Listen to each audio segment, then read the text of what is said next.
Barbara, kako si najprej? Je tako, no, mislim, mačkano naporno, ne, kot vidiš, veliko različnih zgodb, dolga tiskovna konferenca, ki je pa, mislim, da kar vzbudila zanimanje medijev, zato ker so zgodbe, ki smo jih pripovedovali, zelo nazorne in pravzaprav mejijo že na kriminalke, ali pa so kriminalke. No, tako, kriminalke so meni zelo všeč odvedno, tako v filmih kot v knjigah. Zakaj ne bi te zgodbe, ki ste jih danes pripovedovali, ki je teh 8 akterjev, ki je pripovedovalo, zbrali, ne vem, v eni knjigi ali pa v enem filmu in potem od zasluženega denarja plačali odvetnike. In ne bi bilo več finančnih težav. To je zelo dobra ideja. Jaz sem te zgodbe pisala za medije, od tega ravno ni veliko denarja. Seveda lahko bi jih morda objavili v knjigi, ampak za to je potreben spet čas, veliko energije in kot je bilo danes videti, nekaterim energije zmanjkuje jim denarja za normalno eksistenco, kaj šele za to, da bodo čakali še 2 leti, da bo morda neka knjiga pokazala podrobnosti kriminalk, ki jih doživljamo.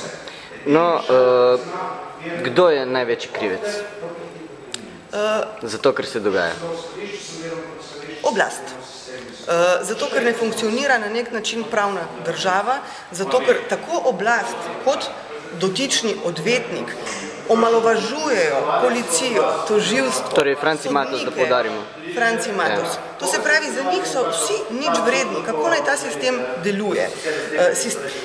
Sami povzročajo preobremenjenost sodišč, saj vendar ves čas vlagajo ovadbe in tožbe. Kdo jih je več vložil kot Franci Matos? Proti Dragu Kosu, proti Đorđu Periću, Edvinu Tavčarju in tako naprej. Proti državi, seveda.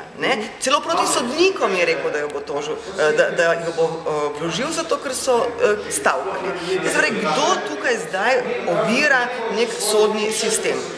Janša, celo pravosodni minister, ne najdejo dobre besede za delo policije, kriminalistov, tožilstva, kritike, komentarji. Kaj je to pravna država?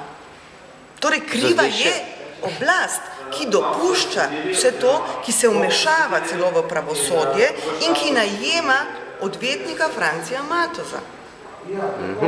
Da uporablja metode, ki smo jih danes predstavili. Torej, jih ne uporablja on, kolikor jaz vem, uporablja jih detektiv? Ne, to se pravi, detektivu mora nekdo nekaj naročiti. V naših primerih je naročnik ali Franci Matos, mislim, on je naročnik, in pa v nekaterih primerih delodajalec. Ampak zakaj je vedno en in isti detektiv in vedno ena in ista odvetniška pisarna? To se pravi, gre za povezave, mislim, delodajalci sam tega detektiva ni izmislil, ampak je dobil na svet pravnega zastopnika. Torej, kje so skupne točke vas 8 danes? Izredne odpovedi, napačni pravni pouki, metode najemanja detektiva, ki sledi in posega v zasebnost, kršenje ustavnih pravic do zasebnosti, krši naše, bom rekla, človeško dostojanstvo. V javnosti Franci Matos izjavlja, kot daje ovadbe, kaj vse je nekdo zagrešil, ne takrat, ko se proces izvede do konca, takrat, če ga zgubi, je običajno tiho, ali pa spet krivi sodišča, da so seveda bila neumna, policijo, da se gre bistroumne nesmisle in tako naprej. Mi nismo šli v postopke zaradi javnosti, ampak zaradi tega, da ugotovimo, ali je to v naši družbi res mogoče, da se taki postopki dogajajo, takšne metode, in pa da na to opozorimo, ker v taki družbi, kjer imaš detektiva, ki ti sledi, brezpravno slutanje, seveda ni lepo živeti. To ni demokracija, to je anarhija. Še eno vprašanje, naj bo to zadnje. Danes sicer nimaš oranžnih očal na sebi, ampak me zanima, kako bojo ljudje verjeli, da to ni predvolilna poteza? S čim bi lahko prepričala? To se pravi, moja zgodba se je začela pred 2 letoma in nekaj, ko sem bila direktorica Primorskih novic, s pritiski politike, da zamenjam odgovornega urednika. Zgodba Mirjane Čakar-Dic se je začela pred 2 letoma pa pol. Pred 1 letom smo imeli tiskovno konferenco, ko smo bili vsi še v nekih drugačnih vlogah.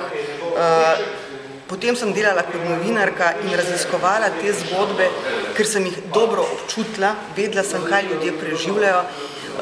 Ovadbe tožilstvu smo na podlagi nasvetov inštitucij, ki sem jih omenjala, dali februarja.